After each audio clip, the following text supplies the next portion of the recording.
খাচ্ছ আজকে? চিংড়ি মাছ। চিংড়ি মাছ? ছোট চিংড়ি হয়ে গেছে তোমার। এইটুকু চিংড়ি কি হবে? এইটুকু চিংড়ি নয়, দেখো হ্যাঁ দেখো। কোথায়? বাবা, তুমি আমার জন্য রাখবো না? ওই তো, হুম, ওই তো। আমার জন্য রেখেছো? হ্যাঁ। কোথায় দেখি, কোথায় কোথায়?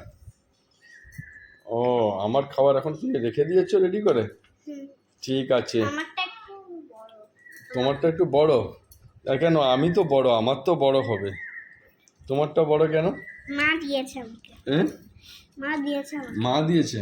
কে নাও, কালকে সানডে, কালকে কি হবে? চিকেন। চিকেন? মানে রাত্রিবেলা চিকেন হবে, রাত্রিবেলা। আমার পয়সা নেই রে। চিকেন তো কিনে এনেছো অলরেডি। তো আমি এখন খেতে বসে গেলাম বন্ধুরা দুপুরবেলা।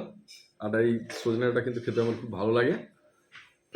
আর আর হচ্ছে কুমড়ো, সজনেটা আর এই যে চিংড়ি, বিশেষ করে কুমড়ো সজনেটা আর চিংড়ি দিয়ে এটা তরকারি। আর এখানে চিংড়া মাছ রয়েছে, বেশ বড় সাইজের চিংড়া মাছের মালাইকারি, আর প্লেন সাদা রাইস। তো আজকে এটাই চলছে আমাদের আজকে আমার লাঞ্চ মেনু। তোমরা কি খাচ্ছ অবশ্যই কিন্তু কমেন্ট করে জানিও বন্ধুরা। Tata, bye bye, see you.